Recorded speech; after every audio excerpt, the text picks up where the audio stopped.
아멘.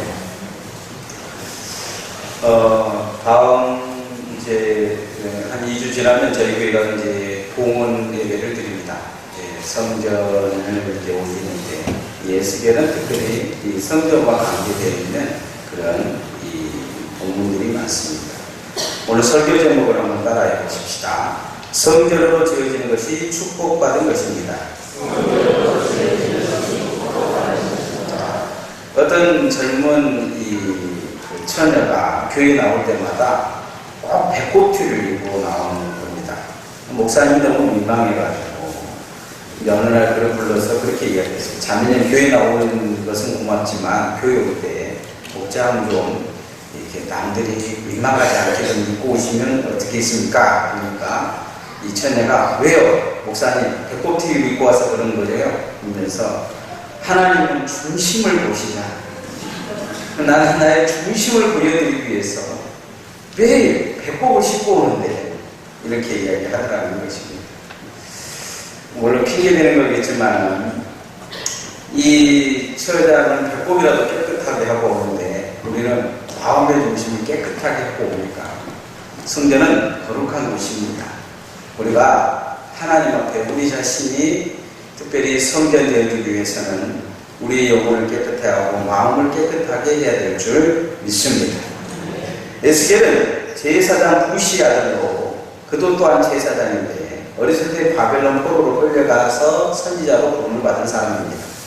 에스겔 10장에 보면 하나님이 성전을 떠나가는 모습이 나옵니다. 이 성전을 떠나가는 모습을 이렇게 동문 그 문턱을 이렇게 넘어가면서 머뭇거리시는 하나님의 영광의 모습이 보여요. 그리고 이 성전이 떠나가자마자 곧 이 예루살렘은 멸망을 당한 것을 볼 수가 있습니다. 하나님이 에스겔 통해서 왜 성전을 떠나가시는 모습을 보여주느냐? 성전의 이 중심에 문제가 있다는 것입니다. 다시 말하면 성전에 문제가 있다는 것은 신앙에 문제가 있다는 것이고, 신앙에 문제가 있다는 것은 그 마음과 영혼의 문제가 있다는 것입니다. 그래서 하나님이 그 마음과 영혼이 문제가 있는 그 사람들이 예배드리는 그곳을 성전이라 여기지 아니하시고 떠나가시는 모습을 볼 수 있습니다. 성전을 버리는 것은 곧 이스라엘을 버리는 것과 다름이 없었습니다. 성전이 성전되지 못함을 통해서 이스라엘은 패망과 저주를 받게 됩니다. 나중에 에스겔 40장 이후에 성전이 회복되어지는데 회복을 통해서 하나님은 또한 그들을 축복하시겠다 말씀하시는 모습을 볼 수 있습니다.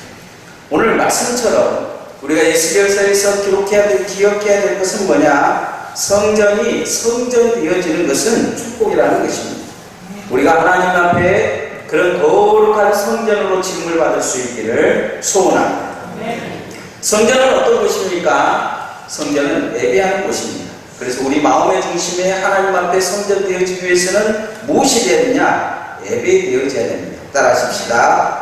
예배되어지는 신앙이 축복받은 성전입니다. 교인들이 모두 이렇게 뒷자리가 좋아하는데 어떤 낯선 사람이 와가지고 맨 앞자리에 앉으라는 거예요. 앞에 앉아가지고 목사님을 유심히 쳐다보며 그러더라는 거예요. 다 뒤에 앉아있는데 혼자 앞에 앉아있으면 목사님 그 사람을 뚫어지라가 이렇게 설교하고 은혜 받을 줄 알고 했는데 예배 끝나고 나서 그 사람이 찾아가서 물었어. 어디서 오신 분입니까? 그러니까 이분이 이런 이야기를 하더라고요.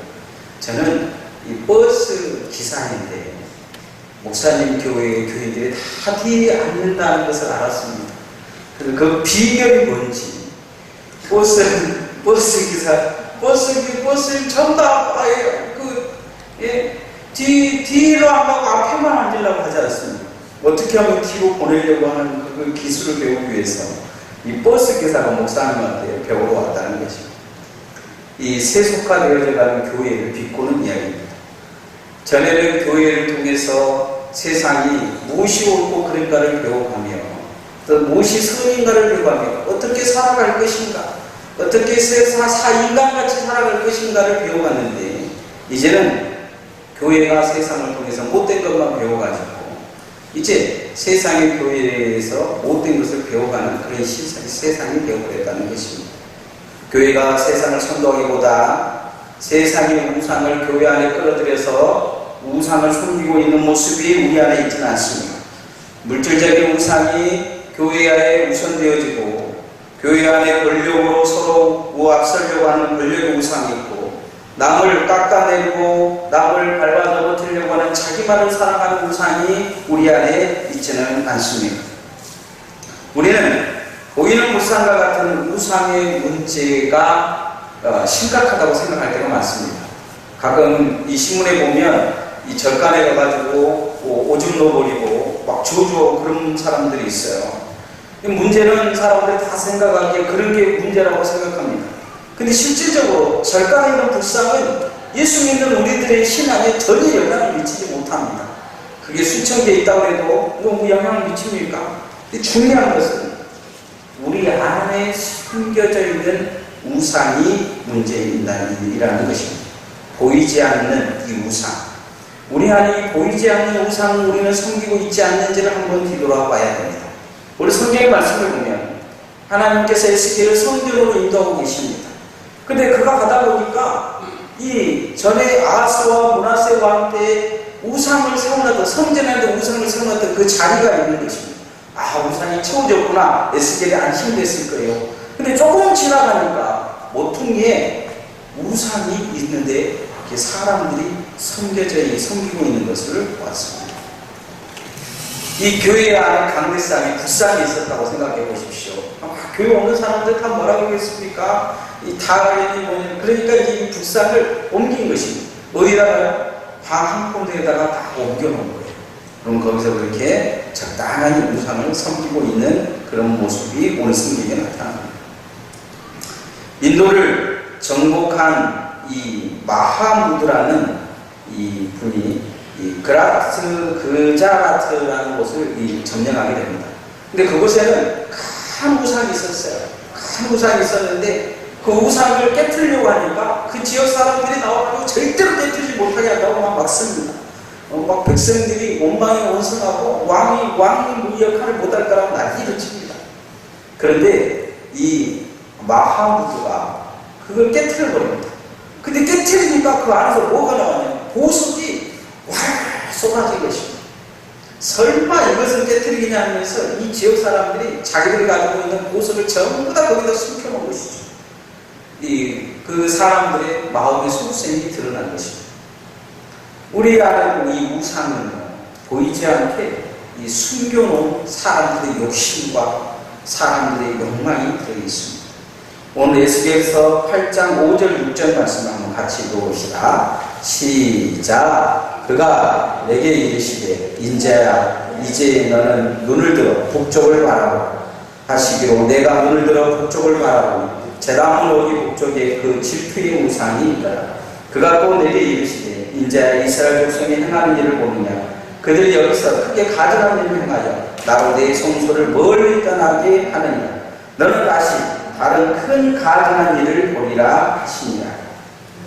오늘 성경에 보면 뭔 내용이 있습니까? 성전 안에 우상이 들어있는 것입니다. 우리 마음에도 이런 게 있지는 않습니까? 겉으로는 예배 드리러 왔는데 예배는 드리는 것 같은데 예배를 드리는 대상이 좀 다른 것입니다. 하나님이 함께 예배 드리지 않는 거예요. 하나님이 없어요. 처음에 이스라엘 백성들은 정말 열심히 예배 드렸습니다. 하나님 앞에 감격하면서 예배 최선을 다했어요. 근데 점점 신앙이 바뀌어져 갑니다. 왜냐하면 하나님이 원하는 것과 내가 원하는 것이 다르기 때문이에요. 그래서 그들은 하나님을 하나님대로 섬기고 내 마음을 원하는 것을 얻을 수 있는 우상을 주는 단지를 보이지 않는 곳에 갖다 놓고 예배하고 있는 것입니다. 우리는 그렇게 살지는 않습니까? 여러분 하나님 예배하십니까? 우리 신앙이 하나님을 예배한다고 하면서 내 마음에는 다른 우상을 섬기고 있지는 않습니다. 물질이나 세상의 욕망이나 세상의 권력이 하나님보다 나를 더 끌어당기고 그 앞에 내 자신이 무릎 꿇고 있지는 않습니다. 결국 이 사람들은 하나님께 예배하는 것이 아니었습니다. 여러분은 하나님께 예배하고 있습니다. 신앙으로 시작했는데 언제부터는 하나님 앞에 예배가 실패하고 있지는 않습니다. 우리 예배를 받으실 분은 하나님이십니다. 성전이 성전되지 못하는 것은 무엇 때문이냐? 예배가 실패하기 때문입니다. 예배의 성공자들 되어주시기를 소원합니다. 예배가 예배해질 때 성전이 성전되어지는 것입니다. 이스라엘 백성들이 우상 단지를 하나님 성전에 와서 예배드린다고 하면서 한쪽에 숨겨놓은 것처럼 우리도 우리 마음 깊은 곳에 다른 것을 섬기면서 겉으로는 하나님도 섬기고 있지는 않습니다. 일본 사람들은요, 불상도 섬기고 하나님도 섬기고 유교도 섬기고 이 사람들 하는 말이 그거예요. 어떤 것이 진짜인지 모르니까 다 믿어보겠다는 거죠. 우리도 그렇지는 않습니다. 내 마음의 세상에서는 세상 욕망을 다 취하면서 하나님 섬긴다고 하고 있지는 않습니다. 그러면 하나님이 내게서 떠나가시는 것입니다. 내가 성전되어지지 못하는 것입니다. 하나님 앞에 하나님이 하나님 되어지도록 온전한 예배가 내 삶 속에 나타나게 됩니다. 진정한 하나님의 성전으로 여러분이 드러날 수 있기를 소원합니다. 두 번째 따라하십시오. 내 마음 중심에 하나님이 있는 것이 신앙의 축복입니다. 성전에는 무엇이 있어야 됩니까? 하나님이 있으셔야 됩니다. 어떤 사람이 고민을 하고 있었습니다. 친구가 가서 뭐 때문에 고민하냐 그랬더니 이제 이사 기간이 거의 끝나서 이 전세 계약이 끝나서 이 이사를 가야 되는데 집주인이 3년 전 이사 온 때와 똑같이 집을 원 상태로 회복시켜놓고 나가란다. 정말 고민이다. 뭐가 그리 고민이야? 그랬더니 이 친구가 진짜 그 많은 바퀴벌레를 어디서 잡아다 다시 갖다 놓냐.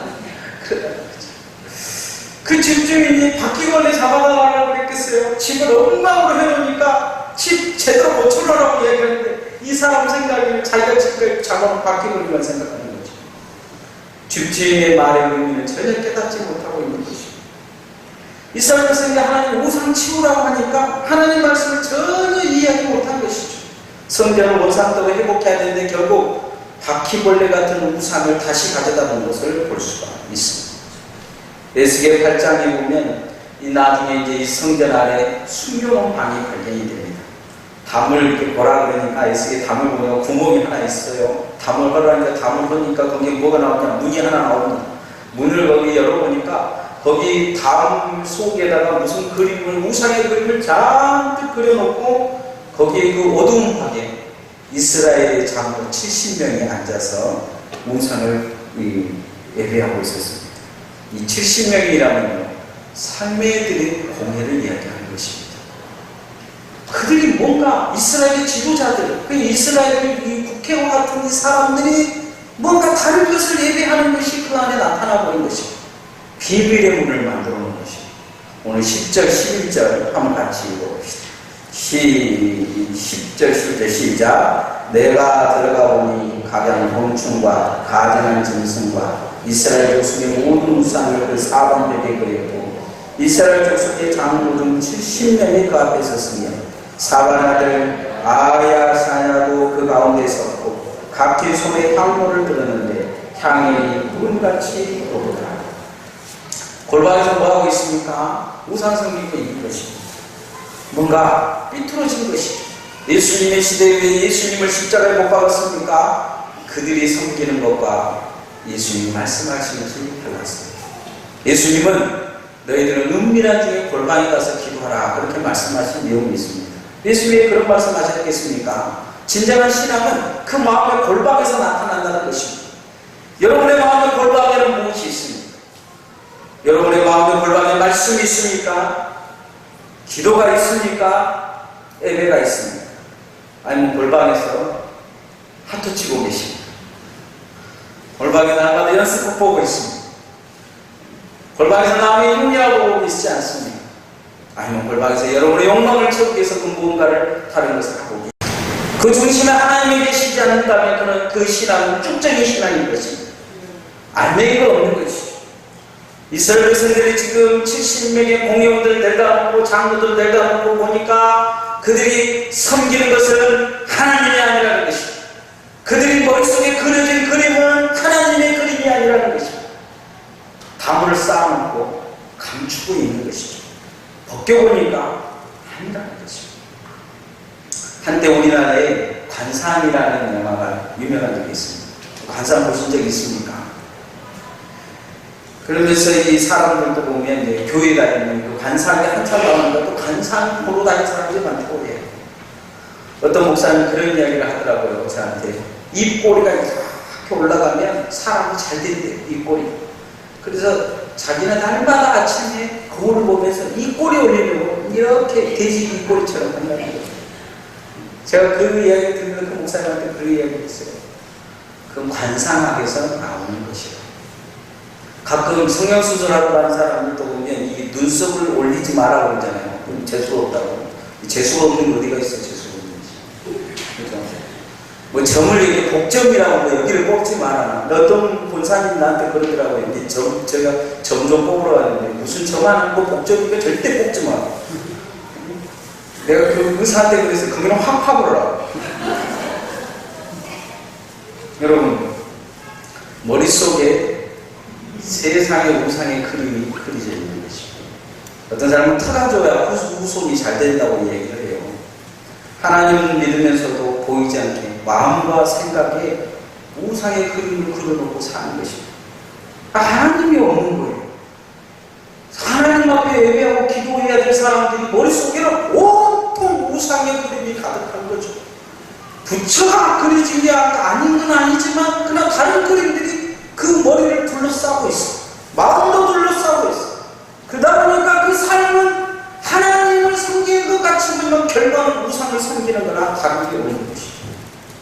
여러분, 우상의 마음을 지워버리고 우상의 그림을 지워버리고 예수님의 마음으로 바꿔야 될 줄 믿습니다. 최자신 목사님 목회 이야기 보면 강남골 할머니라는 이름 그 이야기가 나옵니다. 제 목사님이 그 강남골 할머니 집에 열주에 세대를 살았는데 말다툼이 찾았다는 거예요. 전도하면 막 욕하고 난리더라는 거죠. 그런데 어느 날 이 할머니가 와가지고 최 목사님 손을 다 붙잡으면서 우리 아들을 위해서 기도해줘. 우리 아들이 맨날 술 먹고 먹고 노동해서 집도 팔고 돈도 팔고 다 팔아먹고 근데 이 아들 제대로 사람 되면 나 교회 다닐게. 예수 믿게 되더라는 거죠. 그래서 그 순간 복음을 전하고 영접 기도를 해줬는데 그 며칠 지나고 나서 이 최 목사님한테 이 할머니가 찾아와서 손을 잡고 무조건 자기를 끌고 가더라는 거예요.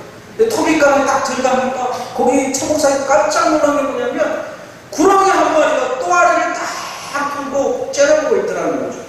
저게 뭐냐고 그랬더니 이 할머니가 그러는 거예요. 이 1년에 한 2번쯤 이렇게 내려오는데 밥을 해주고 쌀을 주면 잘 먹고 이렇게 간다는 거예요.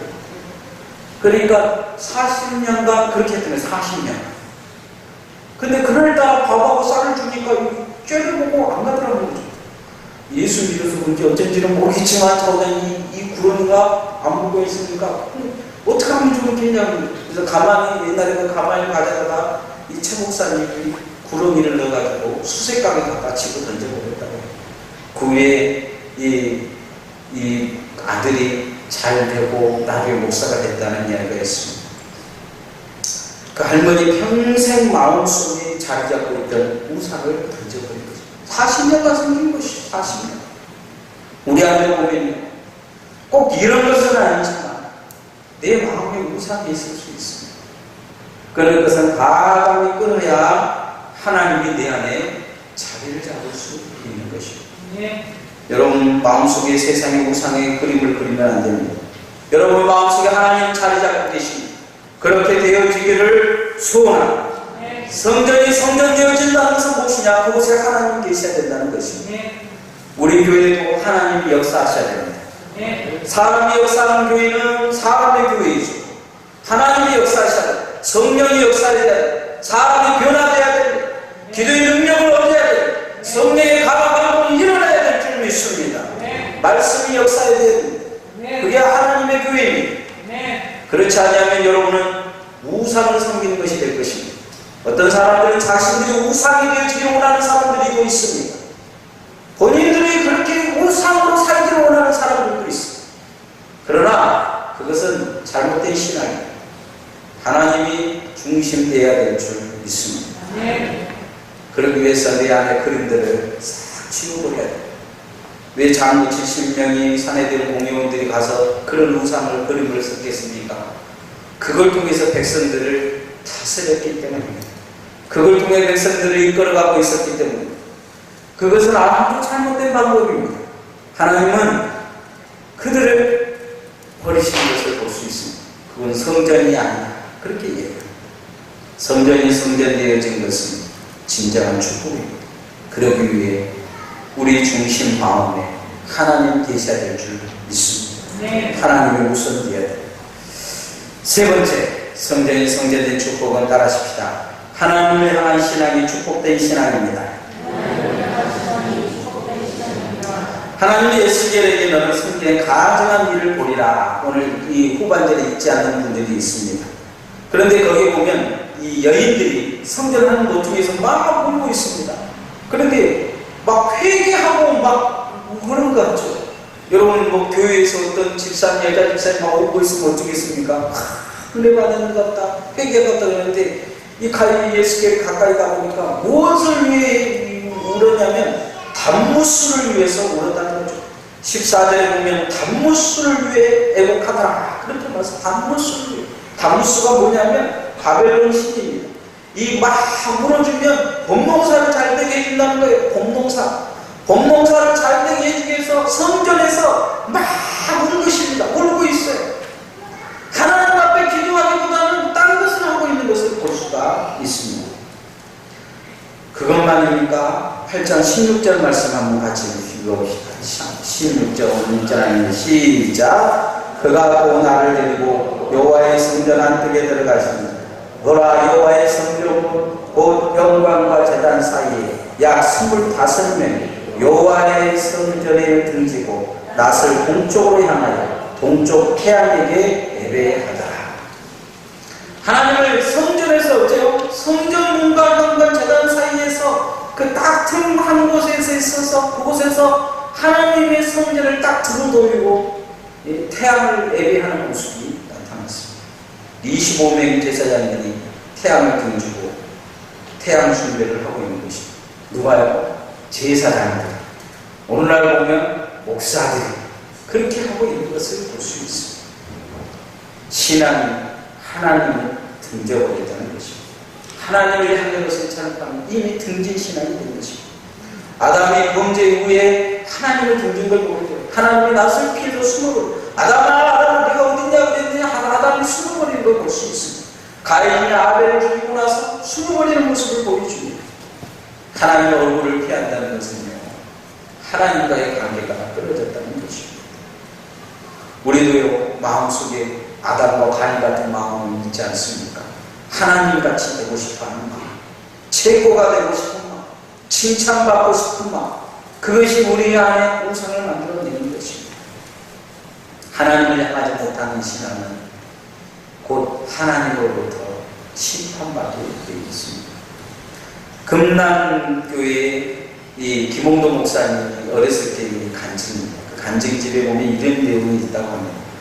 김 목사님 아버지께서 위로 딸 둘을 낳아 기르다가 이 딸들이 죽었어요.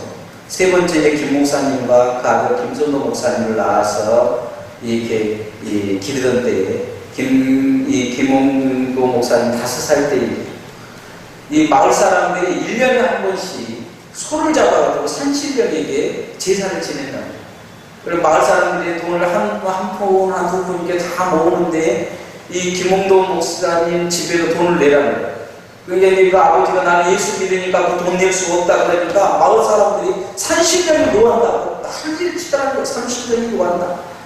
신앙 지키면서 그런 걸 할 수 없다 그랬는데 아니 묘하게 그날 저녁부터 이 김홍도 목사님이 열이 나기 시작해가지고 이 열이 40도로 오르면서 눈이 뒤집어지고 그러더라는 거예요. 그러고는 갑자기 헛소리를 하더라는 거예요. 엄마 박옥순 내려와 성경 읽고 좀 울면서 이 헛소리를 하더라는 거죠. 막 소리를 지르면서 그러더라고요. 이게 마을 사람들이 다 그런 거죠. 이제 저 집 이제 죽었다 그러는데, 그 아버지가 이 김홍도 목사님 5살 보면 아들들한테 그 얘기, 성도야, 너는 죽어도 어쩔 수가 없다. 하나님이 주셨다가 데려가면 어쩔 수 없는 것이지. 나는 너를 위해도 우상에게 절을 할 수 없다. 예수님을 버릴 수가 없다. 그리고는 무릎을 꿇고 그렇게 기도했다. 하나님, 나의 믿음이 흔들리지 않게 해주옵소서. 아들을 잃을지언정 주님 잃지 않게 해주옵소서. 그렇게 기도했다고. 근데 그 순간 갑자기 지혜가 생각나던 한 노인이 전에 가르쳐줬던 것이 생각나서 무슨 풀잎을 가져다가 물속에 끓이면 된다 해서 그 풀을 가져다가 끓이면서 이 아들의 머리에다 찜질하면서 기도했다는 거죠. 근데 갑자기 아들이 재치기를 하면서 건강을 되찾았다고 합니다. 온 마을 사람들이 그것을 알고 김손도 아버지 어머니가 믿는 하나님이 참 하나님이라 이렇게 영광을 돌렸다고 합니다. 진정한 신앙은 어떤 상황 속에서도 하나님을 향해 있어야 될 줄 믿습니다. 바벨론 포로 기간에 다니엘이 왕이 아닌 다른 신들에게 기도하면 사자굴에 쳐넣었다고 했는데, 다니엘은 하루 3번 창문을 열어놓고 사자굴에 넣을 때면 넣으라고 기도했습니다. 나중에 이 다리오가 그 얘기를 듣고 설득합니다. 한 번만 그렇게 왕에게 이 우상에게 엎드렸잖아요. 나는 그렇게 안 하겠다 하면서 그는 사자굴로 들어갑니다. 하나님이 그를 결국 꺼내시지만 그는 어떤 조건이나 상황 속에도 하나님을 향한 마음이 있었습니다. 주님을 등지지 않습니다. 오늘 우리는 어떻습니까? 조금만 힘들면 주님 등지고 있지는 않습니다. 세상의 풍파와 함께 섞여가지는 않습니다. 돼지머리에게 그 돈 꽂는 것을 아주 우습게 여기면서 그렇게 같이 섬기고 있지는 않습니다. 나의 마음이 어느 상황이든지 하나님을 향해 가고 있습니다. 여러분, 다니엘은 하나님을 향한 마음으로 성전을 향해 기도했습니다. 우리도 그런 신앙이 되어지기를 소원합니다. 하나님을 향해 가야 됩니다. 날마다 어디 있든지 하나님을 향해 우리의 얼굴이 그렇게 향해야 될 줄 믿습니다. 민수기에 하나님이 얼굴을 향해 드사 평강 주시기를 원하노라 그렇게 말씀하십니다. 하나님이 얼굴을 드사 우리에게 은혜를 베풀어 주시기를 원하노라 이렇게 말씀하십니다. 하나님은 우리를 향해서 얼굴을 드시고 하나님은 우리를 향해 얼굴을 향하고 계시는데, 우리는 과연 하나님을 향해 가고 있습니다. 하나님을 향한 마음이 여러분의 삶에 있기를 소원합니다. 그게 성전되어지는 것입니다. 이제 말씀의 결론을 맺겠습니다. 우리는 성전으로 지어져 가고 있다고 바울사도는 이 에베소서에서 말씀하고 있습니다. 함께 지어져 간다는 것입니다. 계속 지어져 가고 있습니다. 잘 지어져 가야 하는데 어떻게 지어져 가야 하느냐? 예배로 지어져 가야 됩니다. 예배하는 것입니다. 누구에게 예배하는 것입니다. 여러분, 누구에게 굴복하고 있냐는 것입니다. 누구를 섬기고 있냐는 것입니다. 하나님을 예배하고 하나님을 섬기기를 소원합니다. 내 안에 감춰진 우상이 있지는 않습니다. 내 마음 중심에 겉으로는 하나님을 섬기는 것 같은데 내 안에 내가 섬기는 다른 무엇가 있지는 않습니다. 이걸 찾아봐야 돼요. 지금 하나님은 예수께를 그것을 보여주고 계십니다. 봐라, 하나님이 어디 있느냐? 거기는 우상 딴지밖에 없다. 그건 하나님을 섬기는 것이 아니다 하시는 것입니다. 두 번째, 그 중심에 하나님이 없는 것입니다. 와, 없습니다 하는데 그 작은 구멍에 그 나는 답을 헐기 시작하니까 문이 하나 나옵니다. 문을 하나 여니까 거기에 이 산에 들인 장로 70명 공예원들이 모여서 그림을 다른 것을 그려놓고 거기에서 그 우상 단지에 절을 하고 있는 것입니다. 우리의 마음과 생각에 다른 그림이 적혀 있지는 않습니다. 겉으로는 교회에 열심히 다닌다고 하면서 머릿속에는 늘 점이라도 한번 봐볼까, 굿이라도 해야 돼요, 이런 생각 갖고 살지 않습니다. 여러분의 마음의 중심에 보이지 않는 그 골방속 하나님을 향한 기도와 예배와 말씀이 있기를 소원합니다. 마지막 세 번째, 하나님을 향한 신앙이 되어야 됩니다. 등져서는 안 됩니다. 툭 하면 하나님 나는 기도하네, 나는 예배할 드려, 나는 하나님 안 믿어, 그리고 등지고 있지는 않습니다. 교회 다니면 뭐예요? 열심히 하면 뭐예요? 봉사하면 뭐예요? 하면서 툭 하면 하나님 앞에 등을 보이고 있지는 않습니다. 하나님을 향해 가셔야 될 줄 믿습니다. 어떤 어려움이 와도 힘들이 와도 조건과 환경이 여러분을 가려도 뚫고 지나가는 신앙이 되어지기를 소원합니다. 이 작은 환경, 이 작은 역경이 이지 못하면서 어찌 말세의 역경을 이겨낼 수 있겠습니까? 하나님 앞에 성전으로 지어진 주님이 보호하시고 주님이 지키시고 함께 하실 줄 믿습니다. 찬양하겠습니다.